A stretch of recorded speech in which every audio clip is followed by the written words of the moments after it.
"You lying Jezebel! How dare you accuse a deacon of our church?" my mother screamed, slapping me hard across the face. My father stood there silently, knowing the man who had raped me was his close friend. 3 days later, they drove me to the Greyhound station in Dayton, shoved $12 into my hand along with a note that read, "Figure out where you belong," then told the entire town I had run away in sin. They chose to protect a predator and destroy their own daughter. 22 years later, that predator died. His widow finally spoke the truth. And when my parents came looking for the daughter they threw away, the only thing waiting for them at the front desk was a letter. By the second line my father read, he realized the perfect Christian family lie they had told for 22 years was about to be shattered in front of everyone they had fooled. My name is Kate Law. I'm 38 years old. If this story makes your blood boil, drop a comment and subscribe. The kitchen on Maplewood Drive had white tile floors and a refrigerator clock that always ran 2 minutes fast. I remember that clock said 9:47. I had practiced the sentence in my bathroom for 11 nights. One sentence. No crying. I wanted to give her a chance to choose me. I put the CVS test on the table first, then I said it. "Mom." Gerald Pritchard followed me into cabin 4 at the Easter retreat. This is what came of it. She did not look at the test. She looked at my face. She slapped me before I finished the breath after my last word. The slap printed red from my jaw all the way to my hairline. I remember the sound more than the pain. It sounded like a book being dropped on a table. My father was in the living room reading Newsweek. He set the magazine down. He walked into the kitchen. He looked at the test. He looked at me. He looked at my mother. He did not speak. He turned around and went upstairs. I waited there for 1 minute, then 2. Then I picked up the test and I went to my room. The next 3 days, my door was unlocked, but no one opened it. My mother left a tray outside twice a day and knocked once. My father never came up. On Thursday night, I lay on my floor with my ear pressed to the boards, and I heard them in the kitchen. They were not yelling. They were whispering. "Loretta," my father said. "Gerald is my closest friend. He's a deacon. We have to think about this." "Then she goes," my mother said. "We can't have her here." There was a long pause. I could hear the coffee pot. My father did not argue. I learned, lying on that floor, that the worst betrayal does not sound like a fight.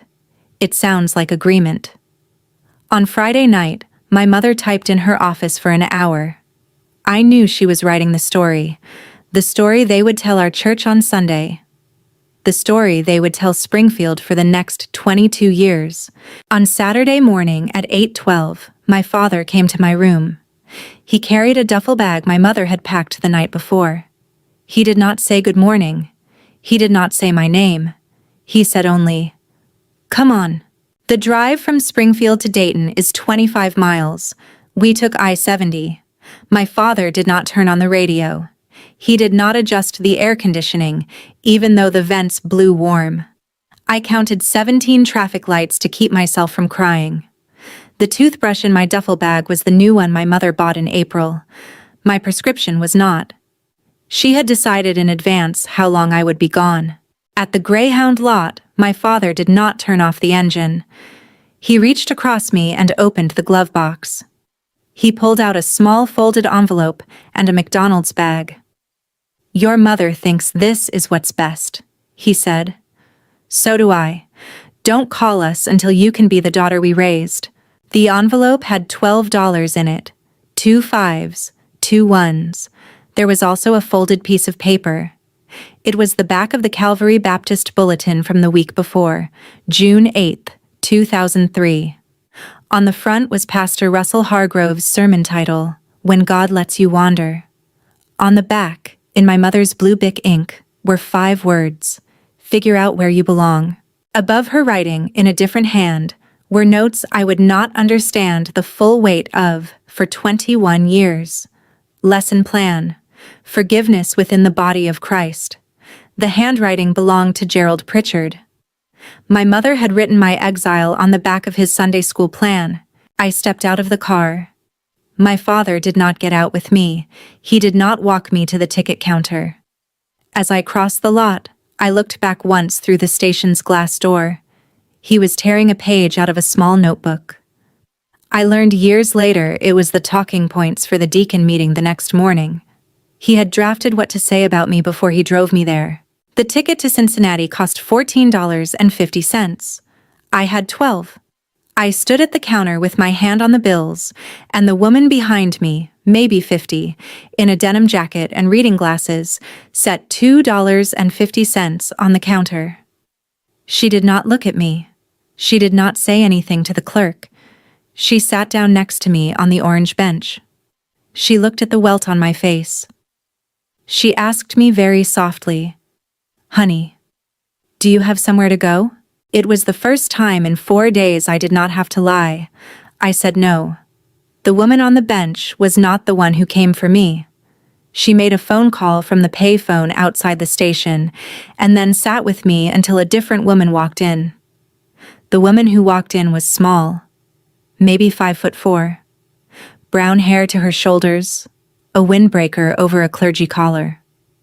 She looked 33, but she had the eyes of someone who had been 33 for a long time. "I'm Hannah Mercer," she said. "I'm a pastor at Trinity United Methodist in Cincinnati. I'm not going to ask you what happened. I am going to ask you what you need tonight." I said I did not know what I needed. She nodded once. She did not push. Her car was a 1994 Honda Civic with a faded Coexist sticker on the bumper. We drove 54 miles south on I-75 in the early evening, June light slanting through the windshield. Halfway there, I told her one name. Just the name. Gerald Pritchard. She pulled the car over onto the shoulder. She did not turn to look at me. She sat very still for about 30 seconds.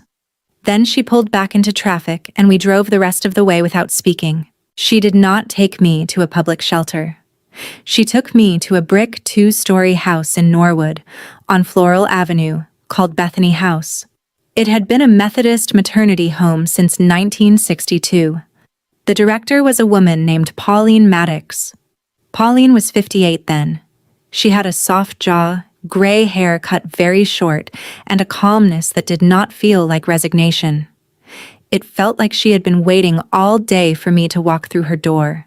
"We don't ask questions you aren't ready to answer," Pauline told me in the front room. "We ask only one. Do you want to keep him, place him, or decide later?" She said him before I told her the baby would be a boy. She had not even seen the test results. I asked her later, years later, how she had known. She said she had not. She said she stopped using she about any baby in 1981, when she lost her own son. She said using him felt closer to truth than guessing. Room 7 on the second floor had a window that faced an old maple tree. That tree was the first thing I trusted in Cincinnati. I lived in that room for 19 months. On day 4, Hannah called my parents' house. She did not give them my address. She only said I was safe and asked if they would come to begin pastoral mediation. My mother answered. Hannah wrote down what my mother said word for word on a yellow legal pad. The call lasted 6 minutes and 12 seconds. "Reverend," my mother said, "I don't know what story she has told you, but my daughter ran off with a boy. Whatever happens to her now is between her and God. Don't call this number again." Hannah did not obey. 4 days later, she sent a typed letter on Trinity United Methodist letterhead. It said I was 16, pregnant, in their care, and that I had named a deacon at my parents' church. It said I would require parental consent for certain decisions, and that refusing to come was a choice they would not be able to undo. The letter came back 6 days later. The envelope was torn open and resealed. Across the front, in my mother's blue Bic ink, was a single word. Refused. Hannah did not throw the envelope away. She did not throw any of it away. She started a folder labeled in her own handwriting. Law. Record of contact. The folder lived in the bottom drawer of her file cabinet in the church office for the next 22 years. I met Paul and Diane Wexford in early September. Paul was 38, a poetry professor at Xavier University. Diane was 36, a children's librarian at the Hyde Park branch of the Cincinnati Public Library. They had been married 10 years and had been told twice that they would not have biological children. They drove a 2001 Subaru Outback. They came to Bethany House on a Tuesday afternoon and stayed for 73 minutes. Paul did most of the talking. Diane mostly watched me. "We don't want to replace anyone," Paul said. "If he ever wants to know you, we will help him find you. That is non-negotiable on our side." I met them 3 times. After the 3rd meeting, Diane gave me a folded piece of paper. It had 1 line on it. "If you want to name him, we will not change it." I named him Nathan. He was born at 5:33 in the morning on January 9th, 2004, at Good Samaritan Hospital. 7 pounds 2 ounces. Outside the window, snow fell so lightly it barely landed. Hannah was in the room. Pauline was in the room. The Wexfords were 1 door down. I held him for 41 minutes. Hannah sat next to my bed. "Honey," she said, "you can change your mind. You have 72 hours. "I made up my mind in Springfield," I said. I signed the placement papers at 8:11 that morning. A nurse named Donna brought me a Polaroid she had taken without asking. She set it on the rolling tray and did not say anything. She knew I would not ask for it. She knew I would need it. When I left the hospital, Diane stopped me in the hallway. She had something folded in her hand. "We'll keep him safe," she said, "the way you couldn't be." I put that note in my wallet.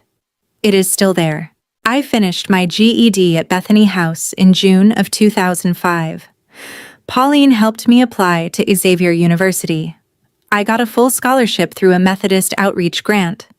I majored in social work. I minored in religious studies, not because I had any faith left, but because I needed to learn the language my parents had used to hurt me. I needed to know it from the inside. I wrote my senior thesis on a topic I will not summarize here. The title was the only line that ever made me feel like I had said the true thing. Coerced Silence: How Religious Communities Manage Survivors of Sexual Violence. In 2007, 4 years after I left, my mother sent 1 letter to Bethany House. She addressed it to the girl you took in summer 2003. It was not an apology. It was a request. She wanted to know if there was a child. If there was, she wanted that child told that his real grandmother prayed for him. Hannah read the letter first. She decided I was old enough at 20 to choose. I read it in her office. I did not say anything for 4 minutes. Then I put it in a file I had begun to keep for myself. I did not write back. The folder grew, over the next 19 years, into a record my mother did not know existed. I left Bethany House in August of 2008, the month I started my master's in social work at the University of Cincinnati. I lived in a studio in Northside. I worked part-time at the YWCA Cincinnati shelter while I went to school. I got my MSW in May of 2010.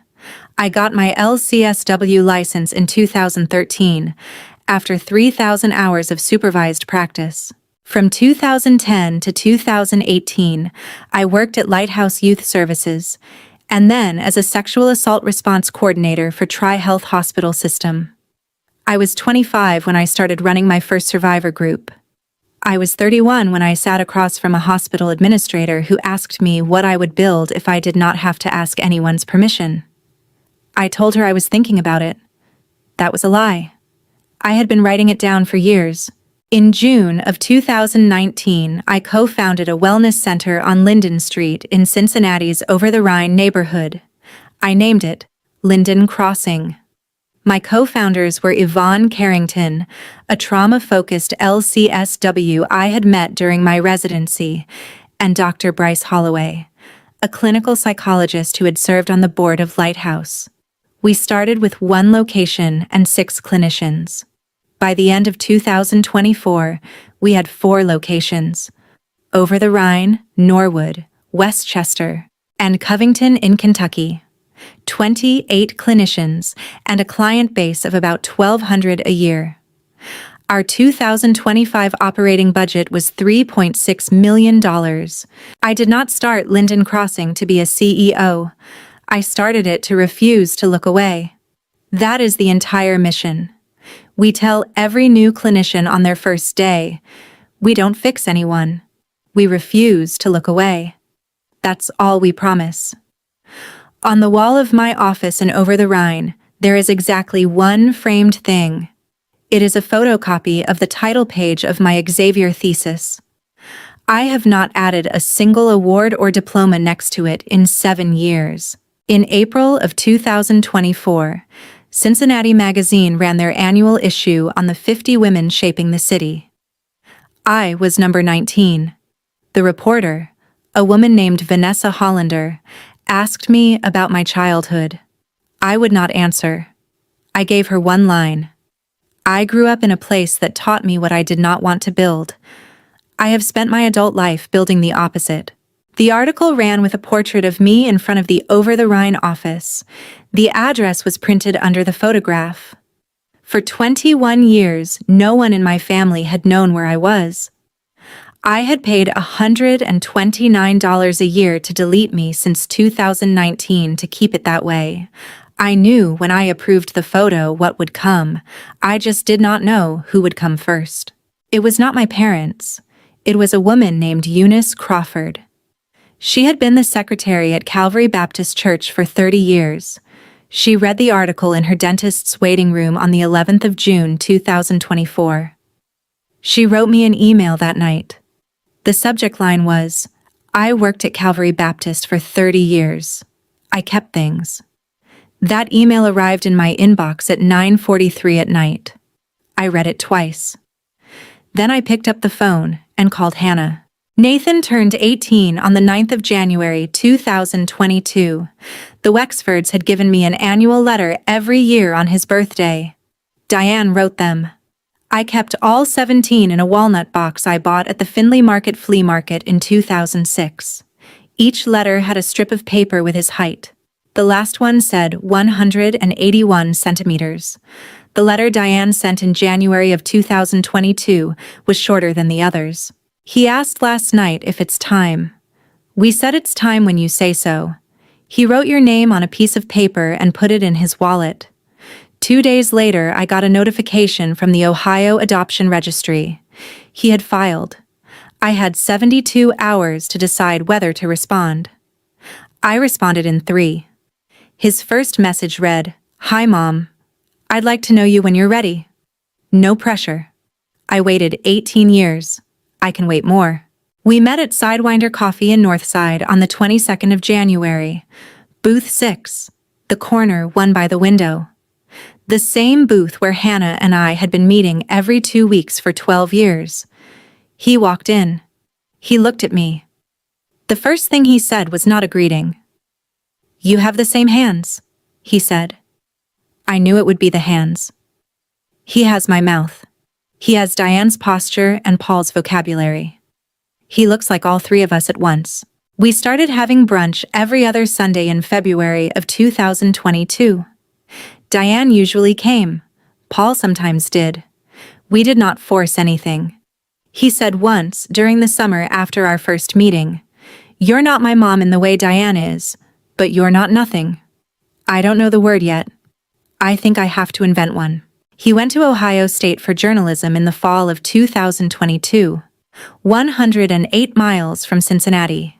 We saw each other less during the semesters, more during the breaks. In September of 2025, he texted me a photograph of his senior thesis title, "Inherited Silence: How American Evangelical Communities Manage Sexual Misconduct." I did not write back for 2 days. Then I drove to Columbus. We sat in a coffee shop near the Oval. He had brought his proposal in a black folder.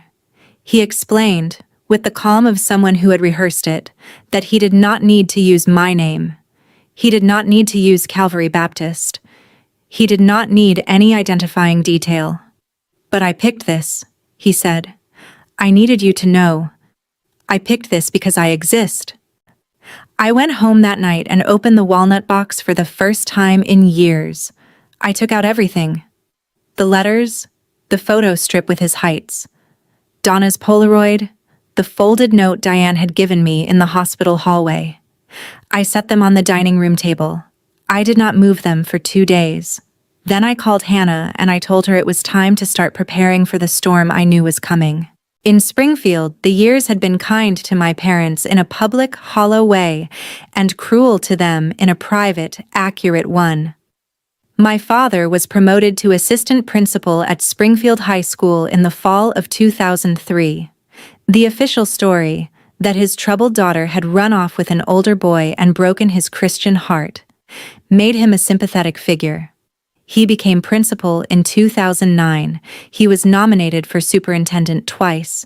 He was rejected twice, once in 2014, once in 2019. Both times, a member of the closed session board pulled support at the last minute. He never knew why.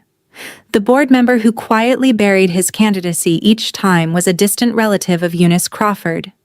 Eunice had been mailing the same anonymous envelope to the chair every time my father's name came up. Inside each envelope was a single photocopy. I never asked what the photocopy was. I did not want to. My mother became the empire she had built. She had been running the Sunday school program at Calvary Baptist since February of 2001. By 2026, she had served 25 years. She wrote the program's curriculum. She trained 9 assistants. She co-authored 4 books published by a small Baptist press in Tennessee. She was called, in church newsletters, the matriarch of Calvary. Every photograph of every Sunday school class from 2003 to 2025 hung in the hallway outside the children's wing. None of the photographs included me. None of the captions said my name. In 22 years, not a single student asked why. Gerald Pritchard stood at the front door of Calvary Baptist every Sunday for 33 years. He was a deacon from 1992 until he died. He taught the junior high Sunday school class with my mother until 2019, when he switched to teaching adults. His wife Eileen stopped attending services regularly in 2015. She always said it was her back. My father and Gerald played golf at Springfield Country Club every Saturday morning from 1985 onward. They were each other's closest friend. In 2003, the same year my parents drove me to Dayton, Gerald wrote my father a personal loan for $11,800 to cover a credit card debt my mother did not know about. The loan was never fully repaid. My father stayed silent for many reasons. The debt was only one of them. The thing my parents told the neighbors was simple. I had fallen in with a bad crowd in Lebanon. I had run off with an older boyfriend. I had chosen the world over the Lord. Some versions in private said I had died in an overdose. My mother liked that version when she was drinking. My father's family believed it. My mother's family mostly did not. Her sister Phyllis Ashbrook stopped attending Thanksgiving in 2008 without explanation. In 2014, she mailed my mother a Christmas card that was completely blank, except for the printed message on the front. For the family I no longer recognize. My mother put the card in a drawer and never spoke of it. For 22 years the lie held. The man my parents had protected stood at the door of their church every Sunday like a sentry. The wife of that man came less and less. The neighbors stopped asking.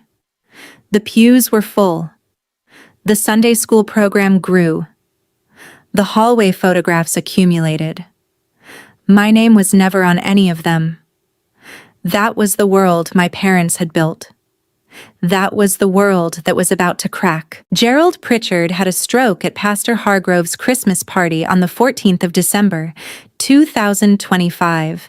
He was 63 years old. He was eating Joan Whitaker's chicken casserole when he fell sideways off his chair. My mother was standing 3 feet away. Joan told me later, months later, at the only deposition Calvary Baptist would ever take, that my mother stood perfectly still for 4 seconds before she called 911. "Loretta," Joan said. I watched her face. She wasn't shocked. She looked resigned, like she'd been waiting for this for years. Gerald died at Springfield Regional Medical Center 2 days later, at 4:22 on the morning of December 16th. His wife Eileen did not go to the hospital that night. She sat at her own kitchen table, opened a bottle of white wine for the first time in 11 years, and wrote a list on a paper napkin. The list had 6 names on it and a date. I would not see the list until January. The funeral was at Calvary Baptist on the morning of December 20th. About 230 people came. Eileen sat in the front row with their 3 adult children. My mother sat in the second row as extended family. My father read a tribute. He called Gerald the man who stood at the door of this church for 33 years. He said Gerald had taught without needing a pulpit. During the entire service, Eileen did not cry. She sat very straight. Her hands were folded in her lap.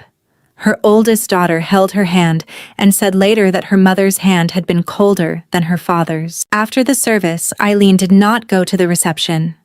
She walked out to the parking lot, opened the door of Gerald's 2003 Buick LeSabre, and sat in the driver's seat with her legs out.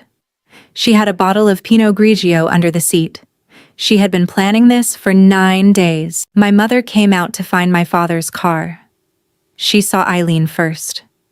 Eileen stood. She walked slowly toward my mother.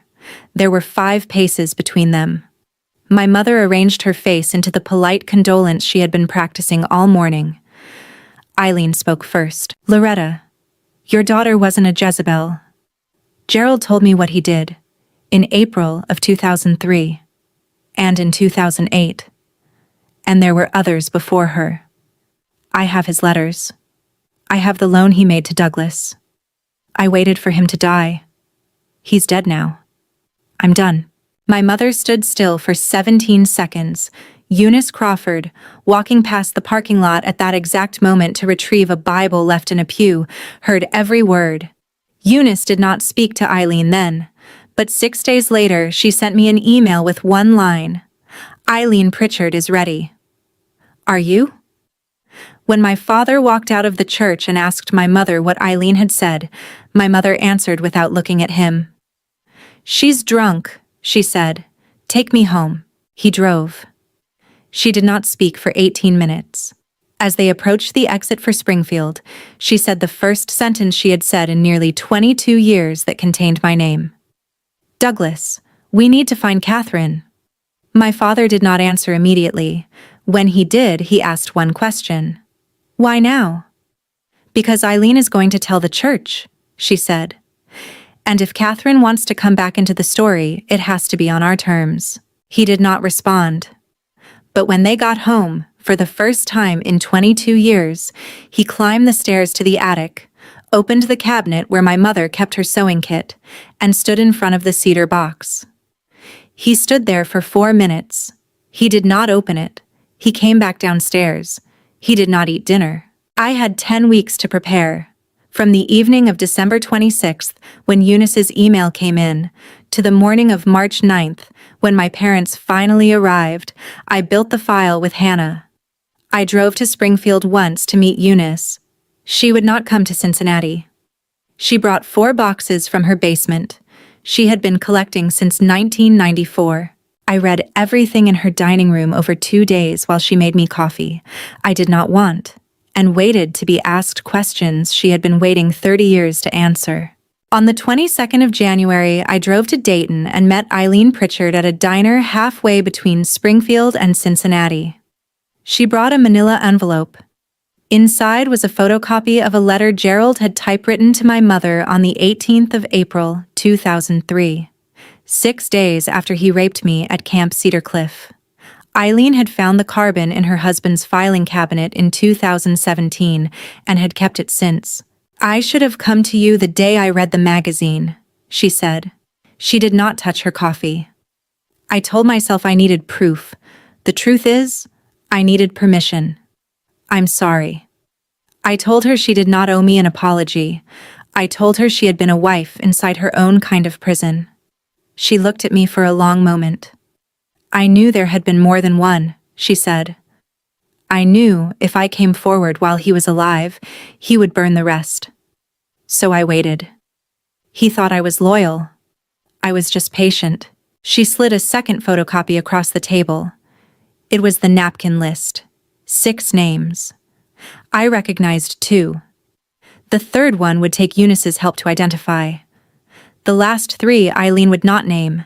She said it was not her place. "Some are still alive," she said.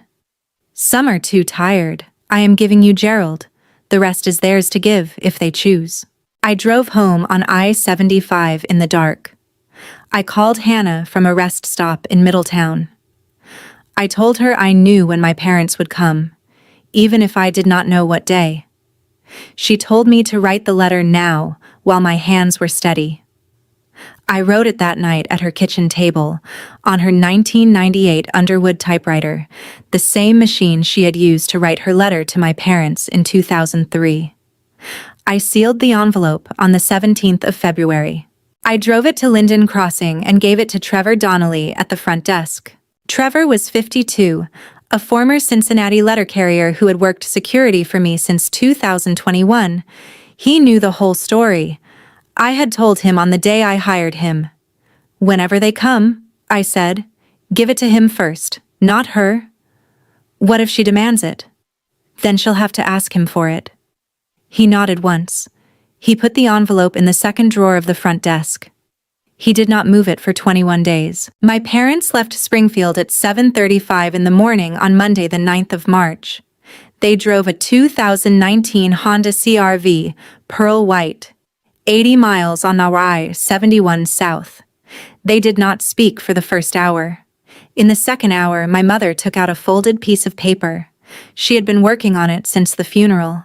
"Catherine," she read aloud to my father, "we know we made mistakes. We are here to ask you to consider letting us back into your life as a way of healing what is broken in all of us." My father drove for a minute without responding. "You think she'll buy any of that?" "She doesn't have to buy it," my mother said. "She just has to keep it quiet." They arrived in Cincinnati at 9:17. They parked on Linden Street at 9:34. My mother stood on the sidewalk in front of the building. She looked up at the brick facade. 3 stories. Recessed entrance. A sign in cut steel over the door, Linden Crossing. "This is a much bigger building than I expected," she said. "The lobby has a reclaimed wood floor, a wall of photographs of clients, anonymized, with a single sentence under them. 'We see you.' The reception desk is walnut." Trevor sat behind it in a navy polo with his name embroidered over the pocket. He was alphabetizing a stack of intake forms. My mother stepped to the desk first. "Good morning. We're here to see Kate Law. We're her parents." Trevor did not look up immediately. "Ma'am, do you have an appointment?" "We don't need one. We're her parents." He looked up. His face did not change. "That's the first time someone has told me that," he said. "And the second time today someone has tried it without an appointment. Please have a seat." He stood. He walked into the office behind him. He returned with a manila envelope. It was craft-colored, 9 by 12, sealed with a small red wax circle pressed with 2 initials, KL. On the front, in my handwriting, Douglas Law. To be opened in this lobby. Not at home. Trevor set the envelope on the desk and stepped back half a pace. "She left this for you 3 weeks ago," he said. "She said when you come, give it to him first." He looked at my father. She said, "Him." My father looked at my mother. He picked up the envelope. He did not sit. He stood at the desk and put on his reading glasses. My mother sat down in one of the lobby chairs. She arranged her purse on her lap. He broke the seal. Inside the envelope were 3 things: a single typewritten letter, a Polaroid clip to the letter with a small paper clip, and a second, smaller envelope, sealed, addressed in my handwriting. For Loretta. After he finishes reading, he read the first line aloud. His voice held steady. Dear Mom and Dad, I will not be seeing you today. I will not be seeing you tomorrow. There is no version of this conversation in which I become your daughter again. He set the page down for half a second. He looked at my mother. She's saying no, he said. She's just saying no. That's all. Read the rest, my mother said. He picked it up. He went to the second line. He read 3 sentences before his voice changed. He read 2 more before he stopped. Before you leave, ask Mom about the letter Gerald wrote her on April 18th, 2003. It is still in the cedar box Grandma gave her the year I was born. Ask her about Joyce Halliburton's resignation letter from May of 2001. Ask her how many girls she pulled out of Gerald's Sunday school class between 1999 and 2003. Eileen gave me her own copies in January. And Dad. Ask her why she never told you any of it. He laid the page on the desk. His right hand was shaking very slightly. He looked at my mother. You can't be serious, he said. It was the second time in my life I heard him say that sentence. The first time was June 11th, 2003, when my mother said in the kitchen that I would have to go. He had said it then, just like that, and then he had agreed. Douglas, I don't... Loretta. His voice was lower now. The cedar box. The one your mother gave you when Kate was born. Do you still have it? She did not answer. She did not need to. Her face had already answered. He picked up the letter again. He turned it over. The Polaroid fell out of the paperclip and landed face down on the desk. He turned it over.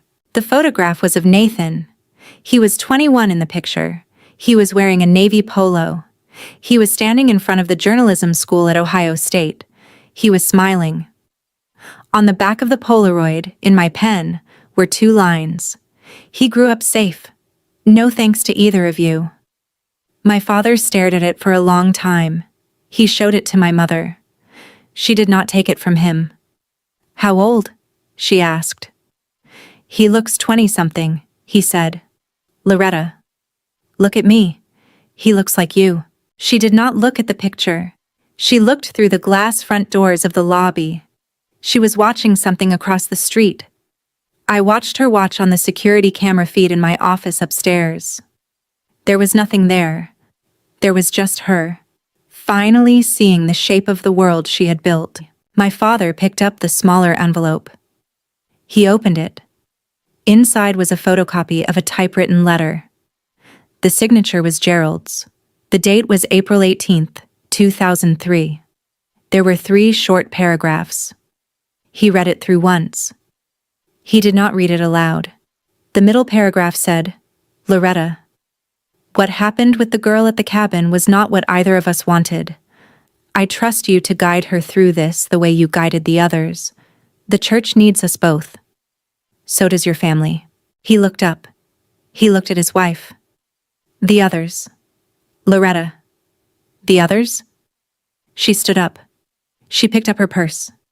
Douglas, we need to go home. Trevor stepped around the desk and opened the front door for them. As my father passed him, Trevor said one thing. Mr. Law. She said, drive carefully. She said it twice.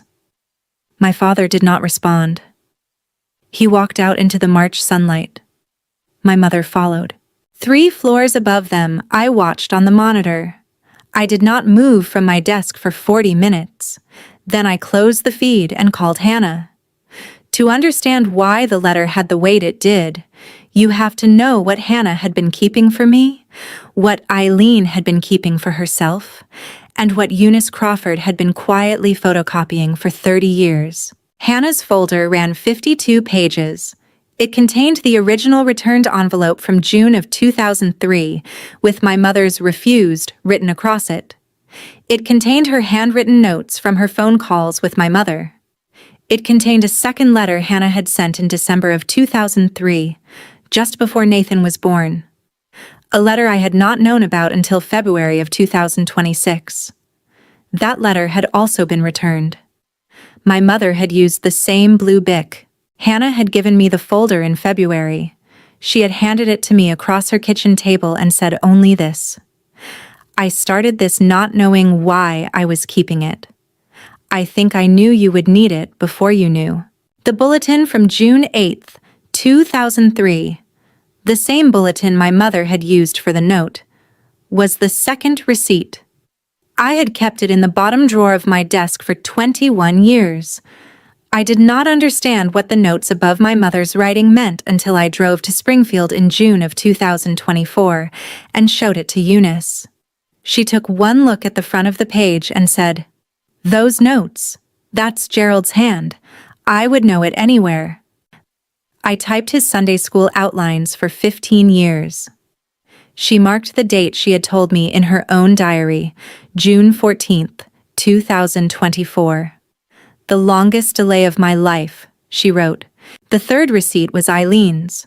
The letter Gerald had written to my mother on April 18th, 2003, existed in two places. The original, my mother had hidden in the cedar box. The carbon copy Gerald had kept in his filing cabinet because he could not let go of any document he had touched. Eileen had found the carbon in 2017, the year of Gerald's first hospitalization. She had kept it in their wedding album, between the picture of their reception cake and the picture of their first dance. She had also photocopied it onto plain paper and hidden the copy in her own dresser, under a layer of folded sweaters she did not wear anymore. The fourth receipt was Eunice's. For 30 years, Eunice had been quietly making copies of documents she felt should not disappear. She kept them in a metal filing cabinet in her basement, divided into folders labeled by year and titled, in her own neat hand, "Notes Worth Keeping." The cabinet held Joyce Halliburton's typed resignation letter from May 12, 2001. It held my mother's typed reply, "Joyce, you are mistaken.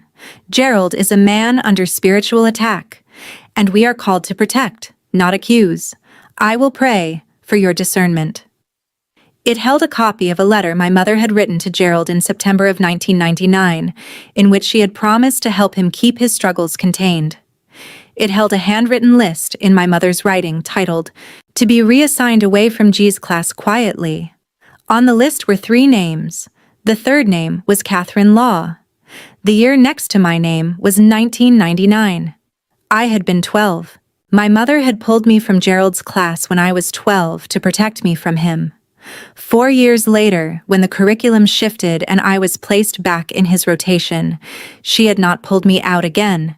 She had let me go back in. She had decided he had been redeemed, or she had decided the risk was lower than the inconvenience of moving me twice. I do not know what she told herself. Both are answers. The fifth receipt was a smaller folder Eileen had given me in January with her own copies. It contained the napkin list of 6 names. Eileen would only confirm 2. Charlotte Reeves, who had left Springfield in 2002, and Bethany McLean, who had died of an overdose in 2014. Eunice and I, working from the church directory, identified a third. The last 3 Eileen would not name. She kept them for the women who owned them. The 6th receipt was something Eunice would not have wanted me to call a receipt. It was a copy of Joyce's resignation letter, but not the one she had sent my mother. There was a second, slightly longer version, addressed to Pastor Russell Hargrove and dated 3 days later. Joyce had not trusted my mother to forward it. She had mailed her own copy. Pastor Hargrove had received it. He had filed it. He had never acted on it. Eunice had photocopied it before she filed it for him. That receipt I did not send to my parents. I sent that one to Pastor Hargrove himself. I sent it in an envelope identical to the one my parents had carried out of my lobby. I had Trevor mail it on the 11th of March, 2 days after my parents left. I addressed it in my own hand. Pastor Hargrove. Open before the 29th of March. The drive back to Springfield took my parents 1 hour and 13 minutes. They did not speak for the first hour. At the exit for Xenia, my father pulled off into a Sunoco station. He turned off the engine. He turned to my mother. How many other girls, Loretta? Just give me a number. Douglas, I don't. A number. That's all I'm asking. The first one. The first one was when? She looked at her hands. 11 seconds. 1998. He nodded once. Then he asked the other question, the one Eileen's letter had made him ask. Loretta, I knew about Gerald. I've known since '94. I chose him. That's on me. But the others? The list? The loan? You knew about all of it before you ever pulled Kate out of his class. You didn't just protect him, you ran the operation. And you didn't tell me. You wouldn't have done anything differently. That's not the point, Loretta. You took it from me. You took the chance to choose. He sat for 4 more minutes with the engine off. Then he started the car.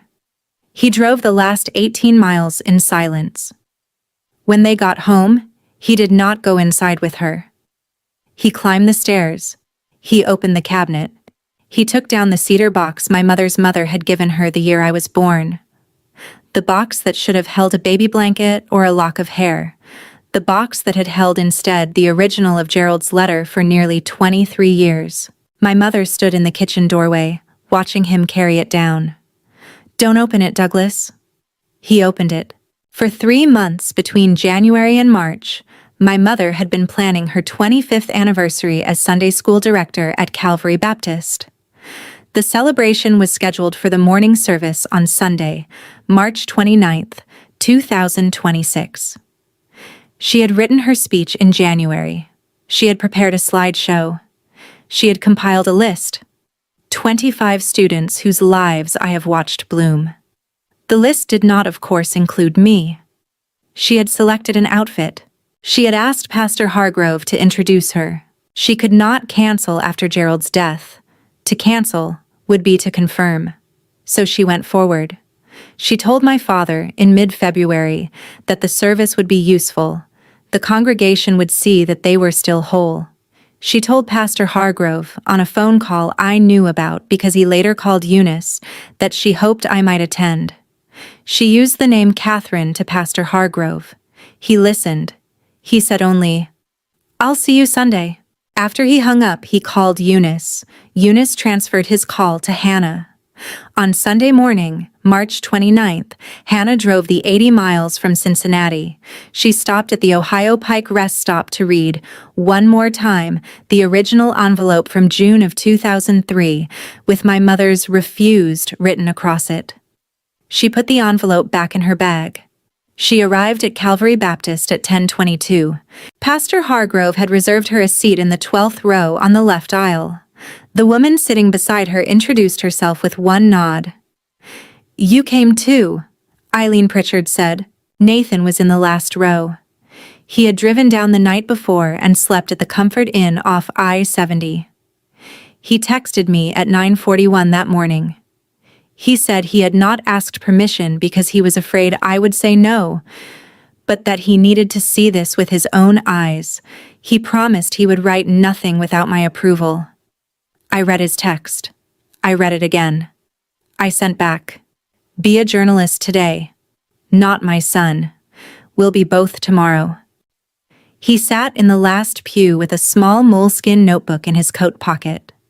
He had a press credential from the Lantern, OSU's student paper, in his wallet. He had cleared his attendance with Pastor Hargrove the previous Thursday. No one in the congregation knew who he was. My mother stepped up to the lectern at 10:47. She wore a navy dress with white piping. She had not seen the envelope I sent Pastor Hargrove. She smiled at the congregation. She opened her folder. She began her prepared remarks. She read for 4 minutes. She was good. She had been good at this for 25 years. At the end of the 4th minute, Pastor Hargrove stood up from his chair behind the lectern and put a hand on her shoulder. The microphone caught his voice. He had not planned for it to. "Loretta, there is a guest who has driven from Cincinnati. She has a document she has been holding for 22 years. Will you let her speak?" My mother stopped mid-sentence. She looked out at the congregation. She found Hannah in the 12th row. She found Eileen beside her. She looked toward the back of the room. She saw a young man in a navy coat she did not recognize. She nodded once. She stepped aside. Hannah walked to the lectern. She did not bring a microphone. She brought the envelope. "I am Reverend Hannah Mercer," she said. "I serve at Trinity United Methodist in Cincinnati. I am here today because Pastor Hargrove invited me. I want to read you a letter I wrote to 2 members of this congregation on the 22nd of June 2003. She unfolded the letter. Her voice was level. She did not perform. "Your daughter is 16, pregnant, and currently in our care. She has named a deacon at your congregation. Whatever you believe to be true, please understand. She will require parental consent for several decisions. Refusing to come is a choice you will not be able to undo." She lowered the letter. She held up the envelope. She turned it so the front faced the room. The word "refused" in my mother's handwriting was visible from the back pew. "This letter," Hannah said, "was returned to me 6 days later, marked refused, in Mrs. Law's handwriting." The deacon she named was Gerald Pritchard. There was a long silence. Then she lifted a second sheet of paper. "I also have a copy of Joyce Halliburton's resignation letter to Pastor Hargrove. It is dated May 15th, 2001. It describes the same deacon. I have copies for any member of this congregation who would like to read them." The silence held for 11 seconds. Then a woman in the 6th row stood up. She picked up her purse. She walked down the side aisle and out the back door. A man in the 8th row followed. Then a couple in the 10th. Then 2 more. They did not slam the doors. They walked. By the time the 5th person had left, my mother was still standing beside the lectern with her folder in her hand. She did not move. Pastor Hargrove turned to her. He did not raise his voice. "Loretta, is this true?" She looked at him.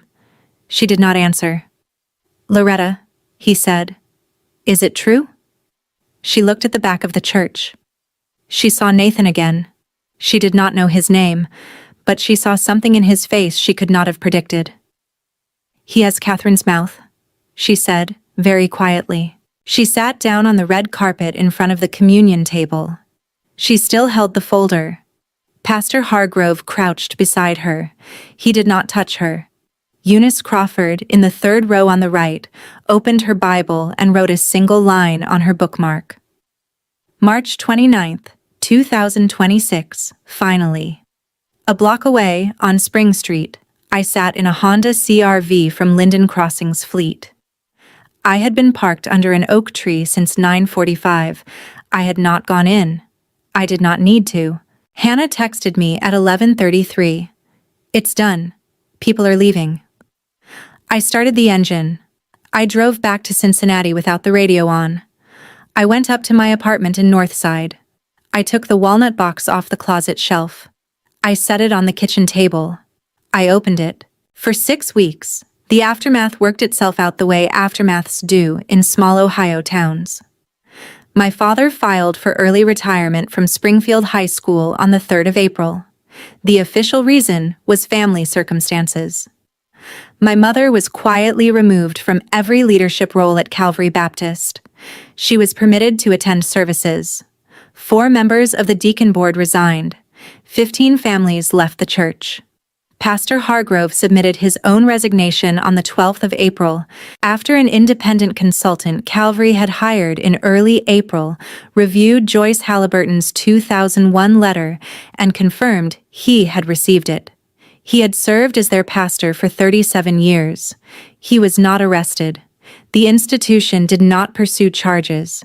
He was simply unemployed for the first time since 1989. In his last Sunday sermon, before he handed the pulpit to the interim, he said one sentence I have replayed in my mind more times than I would like to admit. The institution failed because the institution chose the institution. I include myself in that sentence. Nathan published his thesis essay in the Lantern on the 21st of April. He did not name me. He did not name Loretta or Douglas or Gerald. He did not name Calvary Baptist. He wrote about an Ohio congregation that had carried a secret for 22 years. Everyone who read it knew. My mother read it in print. She set the paper down. She looked at my father and said, "He writes well." My father did not respond. In late April, I wrote my mother one letter. I wrote it by hand. 1 page. No salutation beyond her full name. "You don't get to call yourself my mother, but I will not destroy you. I have already shown the church what you did. They will choose what to do with that. You will have to live with what you did. That is the only sentence I can give you. Don't write back. There will be no reply." I did not include a return address. I mailed it from a post office in Norwood. She read it. She folded it. She did not throw it away. She put it in the cedar box. I wrote my father a separate letter. 1 sentence. "You had the chance to choose. You still do, every morning. I will not be the choice. Someone else might be." He read it. He folded it. He did not show my mother. He carries it in his wallet now. I cannot say what he does with it.